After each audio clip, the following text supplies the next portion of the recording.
ఇది వచ్చేసరికి sari pre pleating review అండి. ఈ మేడం దీని మార్నింగ్ ఎంగేజ్మెంట్ అనగా మార్నింగ్ 6:30కి ముహూర్తము, నైట్ 9కి తెచ్చి ఇచ్చారండి శారీ. నైట్ 9కి ఇస్తే నేను 11:30కి కంప్లీట్ చేసి రిటర్న్ చేశాను. అంత టైం ఎందుకంటే నాకు చిన్నపిల్లలు కదండి, వాళ్ళని పడుకోబెట్టి చేసేదానికి టైం పెట్టేసి 11:30 అయిపోయింది. పాపం వాళ్ళు కూడా ఆ టైంలోనే వచ్చి పట్టుకెళ్ళారు. మన దగ్గర ఏంటంటే అండి sari pre pleating, sari draping and మీ ఫంక్షన్స్కి అయినా, మీ మ్యారేజెస్ ఫంక్షన్స్కి, హౌస్కి వార్మింగ్కి, దేనికైనా సరే sari draping and sari pre pleating వచ్చి చేయమన్నా మేము చేస్తామండి. దానికి ఎక్స్ట్రా ఛార్జెస్ ఉంటాయి.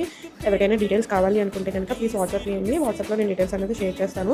ఇలాంటి సర్వీస్ కావాలి అనుకుంటే కనుక ప్లీజ్ వాట్సాప్ చేయండి. ఒకసారి మన ఇన్స్టా అకౌంట్ కూడా చెక్ చేయండి. ఇన్స్టాలో శారీ సెల్లింగ్ కూడా అవైలబుల్గా ఉంటుంది. మన దగ్గర న్యూ అరైవల్ ట్రెండింగ్లో ఉన్న శారీస్ అన్నీ ఉంటాయి. And customized bangles, customized hair accessories అన్నీ అవైలబుల్గా ఉన్నాయండి. ఎవరికైనా కావాలి అనుకుంటే కనుక ప్లీజ్ ఇన్స్టాలో చెక్ చేసి వాట్సాప్లో మెసేజ్ చేయండి. Thank you for watching. For more videos please subscribe.